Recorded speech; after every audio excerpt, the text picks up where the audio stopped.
In this episode, Ben Shapiro addresses multiple tragic and significant incidents around the world, including a deadly Islamist attack on the Jewish community at a Hanukkah event in Australia, a mass shooting at Brown University, and a homicide involving filmmaker Rob Reiner and his wife in Los Angeles. He also examines rising anti-Semitism, critiques government responses, discusses gun control debates in the U.S., and touches on international developments, including U.S. military casualties in Syria and ongoing diplomatic tension involving Ukraine and Russia. Interwoven with commentary on current political and social dynamics, Shapiro highlights issues of security, extremism, and political accountability. Shapiro opens with a harrowing account of a terror attack at a Hanukkah celebration on Sydney's Bondi Beach, where two radicalized Muslim gunmen, a father and son, legally armed with multiple firearms despite Australia's strict gun laws, killed at least 15 people and injured over 40.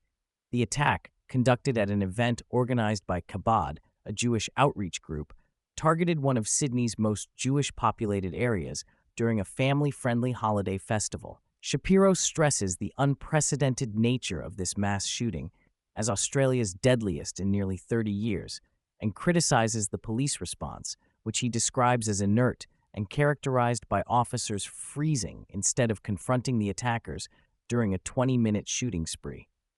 Eyewitness testimonies, including that of a Holocaust survivor who died protecting his wife, and a survivor who had recently lived in Israel fighting anti-Semitism, underscore the brutality and terror of the event.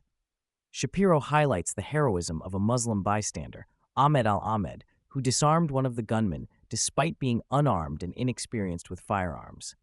This act is lauded by Israeli Prime Minister Benjamin Netanyahu as a pinnacle of bravery. Shapiro delves into the broader context of increasing anti-Semitism in Australia and globally, tracing it to radical Islamist ideology and a failure by governments to adequately address the threat. He cites repeated incidents of synagogue firebombings, vandalism, and hate speech in Sydney, especially following the October 7th Hamas attacks on Israel, which sparked pro-Hamas rallies, including some where chants of "Gas the Jews" were heard near the Sydney Opera House.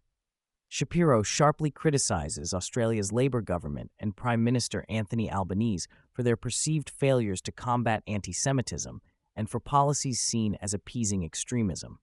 Shapiro references letters from Netanyahu to Albanese, warning that political signaling in favor of a Palestinian state intensifies anti-Semitic violence and emboldens terror actors. He also notes attempts by some media figures to frame the attack as a false flag, which he condemns. The Jewish community in Australia has reportedly seen a dramatic increase in anti-Semitic incidents, with official statistics showing a significant spike in such events over recent years. Attention shifts to a separate tragic event at Brown University, where a gunman opened fire in an academic building, killing 2 and injuring 9. The victims included a first-year student and a recent high school graduate. Though the motive remains unclear and speculation is withheld pending investigation, the shooting occurred during a study group session and caused widespread fear and distress. Law enforcement detained and released a person of interest, with the suspect still at large. Shapiro comments on the predictable political response, highlighting Democrat calls for gun control while questioning the effectiveness of such measures in preventing these tragedies.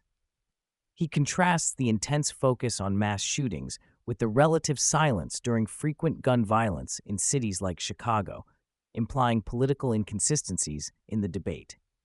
Statements by politicians about White House inaction or gun industry influence are characterized as partisan rather than practical.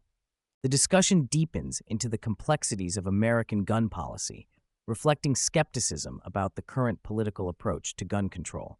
Shapiro voices doubt that any legislative proposals will effectively reduce gun violence, emphasizing the challenge of balancing rights and security. He notes that Democrats have yet to offer specific, realistic policies beyond broad calls for firearm confiscation, which remain unpopular and largely unfeasible. Republicans' willingness to negotiate on some healthcare provisions related to costs is contrasted with persistent gridlock on gun legislation. Moving to international affairs, Shapiro covers a deadly attack on U.S. forces in Syria, where a former ISIS insurgent embedded within Syrian security forces killed 3 Americans, including 2 National Guard soldiers and a civilian interpreter, and wounded others. The assault occurred at a security facility and highlights concerns over infiltration and extremism in Syrian military units despite nominal U.S.-Syrian cooperation against ISIS. Shapiro expresses skepticism over Syria's leadership and alliances, noting ongoing ties between President Assad's regime, former ISIS members, and Turkey. The U.S. promises retaliation, though cautious optimism is tempered by the complex regional realities. A shocking homicide case in Los Angeles involving director Rob Reiner and his wife Michelle Singer is recounted. Both were found dead from knife wounds, and police are investigating with suspicion falling on a family member. Shapiro notes the tragedy's personal and cultural impact, acknowledging Reiner's significant contributions to Hollywood cinema. The family's distress is acknowledged, and the incident is treated with solemnity beyond political divides. Shapiro discusses ongoing U.S. political negotiations over health care, focusing on a Republican-led bill aimed at reforming Obamacare subsidies and pharmacy benefit management while maintaining cost-sharing reductions popular within the party.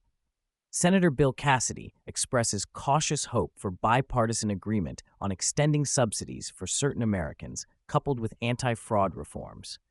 The discussion highlights the dynamics between Democrats and Republicans, with Cassidy blaming Democrats for obstructing progress despite his willingness to compromise. The political implications of expiring subsidies ahead of election seasons are noted. The episode moves to economic policy concerning tariffs implemented during the Trump administration.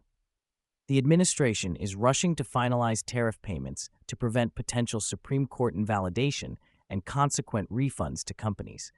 Shapiro outlines the legal complexities and ongoing lawsuits aiming to challenge the tariffs. The economic effects are described as mixed. Tariffs have generated significant revenue and contributed to increased employment overall, but have not revived manufacturing or drastically altered trade balances. Experts are divided on whether strikes against tariffs would destabilize the economy or pave the way for growth. Kevin Hassett, a notable economic advisor linked to Trump, expresses optimism about imminent economic expansion, possibly supported by artificial intelligence, envisioning a historic period of growth if current trends continue. Shapiro reviews recent diplomatic efforts to negotiate peace in Ukraine, highlighting discussions between U.S. envoys and Ukrainian President Volodymyr Zelensky in Berlin. Progress is claimed, but Ukraine remains reluctant to concede territory still under its control. European leaders encourage caution against premature deals, and doubts persist about Russian sincerity, with Shapiro emphasizing Putin's long-standing strategic goals and rejecting notions of Russian moderation. The notion of multiple separate peace agreements, encompassing security, reconstruction, and political settlements, is presented as complex and uncertain. Towards the episode's close, Shapiro promotes an original entertainment project titled Rise of the Merlin, a high-budget, ambitious series based on legendary tales. He underscores the venture as a bold move by Daily Wire, intended to offer distinctive content unavailable elsewhere, inviting listeners to become members for early access and to support independent media innovation. Throughout the episode, Shapiro integrates sponsor messages promoting home security systems Simply Safe, gourmet meal kit delivery Cook Unity, academic programs at Grand Canyon University, business e-commerce platform Shopify, and grooming products from Jeremy's Razors, each tied to themes of safety, convenience, education, entrepreneurship, and personal care. These promotions punctuate discussions with practical offers for listeners.